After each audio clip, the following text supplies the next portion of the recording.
mental health was kind of more understood. Asylums were built with absolutely deplorable conditions, horrifying stuff went on there. And you could get admitted to them for like the weirdest reasons, including getting kicked in the head by a horse. Interesting. All right. Let's get into it. Want to hear more about that? Starting off our list today, we have the Willowbrook State Asylum, an asylum whose horrors helped to inspire Asylum, Season 2 of American Horror Story. The asylum operated from 1947 to 1987, and it was used to treat those suffering from intellectual impairments. At its peak, it was dangerously overcrowded, housing 6,000 young patients, despite the fact that the building had only been designed to accommodate 4,000. Oftentimes, one single nurse would be in charge of over 200 patients at once. Mass amounts of patients became neglected, malnourished, and covered in their own bodily fluids. Many patients also experienced varied forms of physical abuse and were often violated while under hospital care. They were served rotten food, given dirty sheets, and refused medical care for even the most serious of injuries, and anyone who complained about the conditions of the hospital would be met with even worse treatment. Somehow. The Trans-Allegheny Lunatic Asylum, founded in 1863, originally had this progressive idea in mind for mental health treatment, but just like you'll see with a lot of the facilities on this list, it became severely overcrowded. And by 1938, it was housing 6 times the capacity it had originally been built for. Patients didn't even have private rooms, they were crammed together. And when I say crammed, I don't mean like 2 or 3 people sharing a room like a prison cell. I mean, there were sometimes 6 patients to a single bed. That is insane. I don't even know how that's like possible. And in unsanitary conditions without heating on top of it. The staff were outnumbered and overworked and barely had any control over the place. Patients would often be roaming freely throughout the halls with little supervision, and many of them were neglected. Many patients went without treatment or food. The facility deteriorated with torn wallpaper, grimy furniture, dust coating everything, and adding to the horror was the experimental lobotomy laboratory run by Walter Freeman. This guy performed thousands of lobotomies using what he called the ice pick method. Pretty self-explanatory. Many patients would die during the procedure. Reports of mistreatment and neglect started coming out around 1949, but the asylum continued running until 1994. Next up, we've got the Beechworth Lunatic Asylum, the second oldest asylum in Australia. During the 1860s and 70s, patients were admitted through simply the request of friends or family members, accompanied by a signature from a doctor who wasn't even required to perform a medical exam on the patient. Those who were admitted into the asylum were restrained with straitjackets and shackles and treated with isolation boxes and electroconvulsive therapy. And punishments for the patients participating in self-harm included having their teeth pulled. Those who went into the asylum rarely made it out. During the hospital's years of operation, over 9,000 patients died on the 260-acre property, and each one was buried in an unmarked grave. The asylum shut down in 1995, and the grounds are now being used for tourism and art-based businesses. But the building itself is still standing and open for tours, but if you decide to go, be careful, as it is now considered to be one of the most haunted buildings in Australia, and understandably so. Next up, we have the Danvers State Lunatic Asylum, later renamed Danvers State Hospital. This place is infamously known as the real-life Arkham Asylum. H.P. Lovecraft used it as inspiration in his writing. Yes, Arkham Asylum was a Lovecraft thing before Batman. Danvers first opened in 1878. It was intended to house 450 patients. You can see where this is going. It wasn't long before the place was overcrowded, holding over 2,000 at its peak.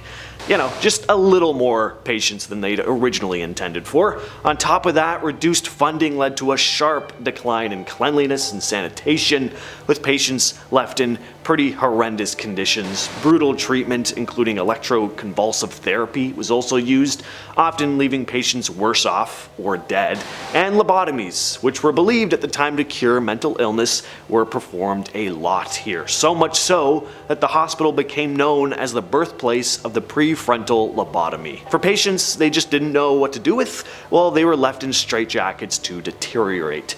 By 1939, 278 deaths were recorded. The asylum continued operating until 1992.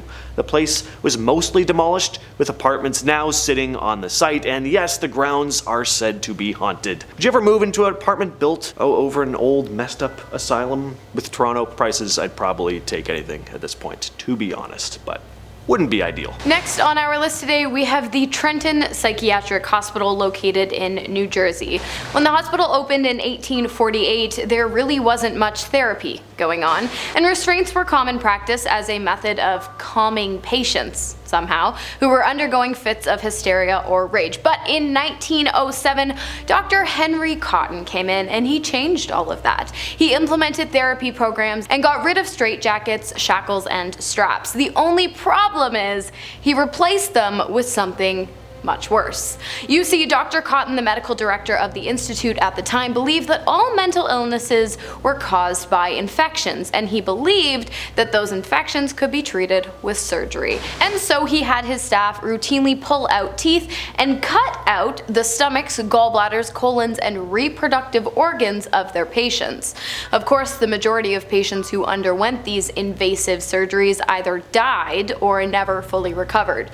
But despite this, Dr. Cotton somehow claimed to have a success rate of 90%.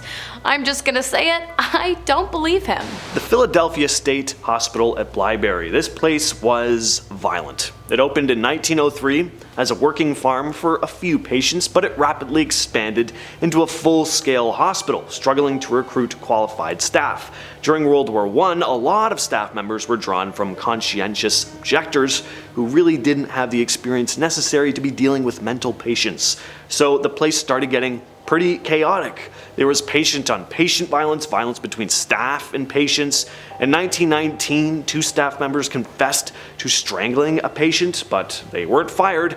In fact, they got pay raises later on. Patients would often go missing too, with some being found later dead. One woman was brutally attacked and killed. Her body was discovered after patients had been found carrying her teeth around. The hospital also had an open door policy, which allowed higher functioning patients to come and go as they pleased. Problem was, this made it a lot easier for other patients to escape. This is why so many of them would go missing, only to be found later sleeping on lawns in neighboring buildings, or in worse cases, having taken their own lives.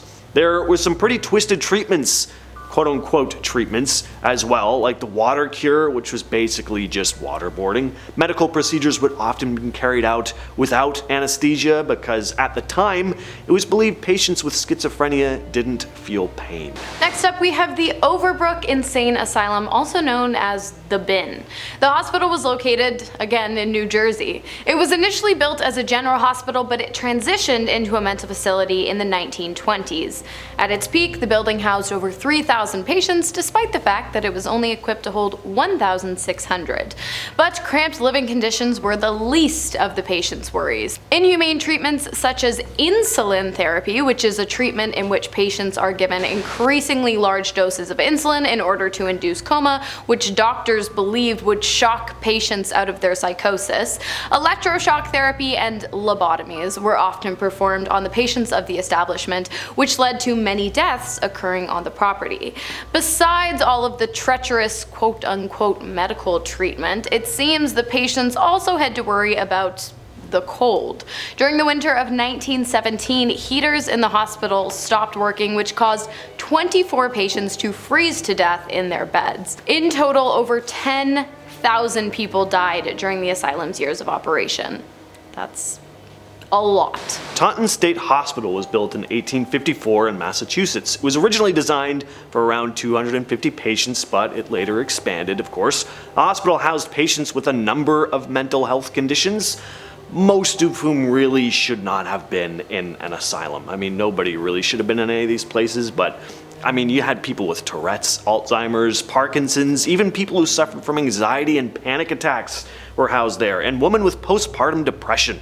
The place was also notorious for having some pretty infamous patients housed there. Serial killers like Jane Toppin, a nurse who'd killed over 30 people between 1895 and 1901, and Anthony Santo, who'd killed 2 of his cousins and another woman during what he called mad spells. I mean, just imagine being admitted to an asylum with serial killers all because you have anxiety attacks. In terms of treatment at the facility, electroshock therapy was used, solitary confinement, and of course, lobotomies. The hospital continued running until the late 1940s. Next up, Bethlem Royal Hospital, also known as Bethlem Hospital, located in London in the UK. The hospital was one of the world's first mental institutions, and so as you can probably imagine, it was super messed up. It was founded in the year 1247, and it was the only mental institution in England prior to the 19th century.